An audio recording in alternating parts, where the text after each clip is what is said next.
The best trial was the Blastocyst Euploid Selective transfer trial. And this was a trial that we designed to look at whether we could apply select CCS, comprehensive chromosome screening, to improve single embryo transfer. So while single embryo transfer makes a lot of sense to transfer one embryo and have one baby, in reality, all of the previous studies that were done showed lower pregnancy rates when you transferred one embryo compared to transferring two. And a lot of patients are reluctant to do anything that might lower their chance of a healthy delivery. So in this trial, what we were comparing was transferring one embryo that had been tested and was genetically normal with the traditional standard of transferring two embryos. So our goal was to see if by doing the genetic testing and improving the way we select the embryo, we could then level the playing field and end up with the same delivery rates. And in fact, the two groups both had excellent delivery rates, over 60% on the first transfer, and even higher if you look, cumulatively with frozen embryo transfers.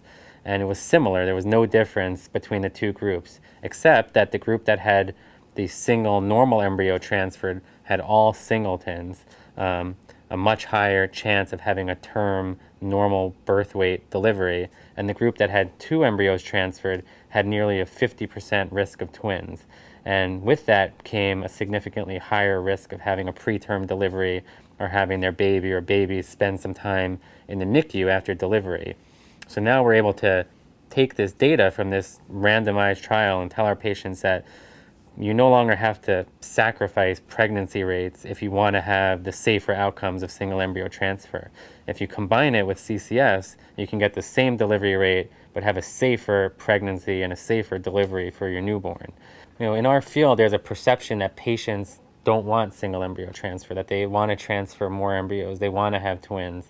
But actually, when we were doing the best trial and patients had the opportunity or were randomized to the two groups to have a single embryo transfer with CCS or transfer two embryos without CCS, by far the patients were hoping that they were randomized in the single embryo transfer group because they came to realize that CCS works and it's a safer, more effective way to get to their pregnancy. They also knew that any embryos they would have frozen, they would have that testing result and they would know with confidence how many normal embryos they have with real reproductive potential.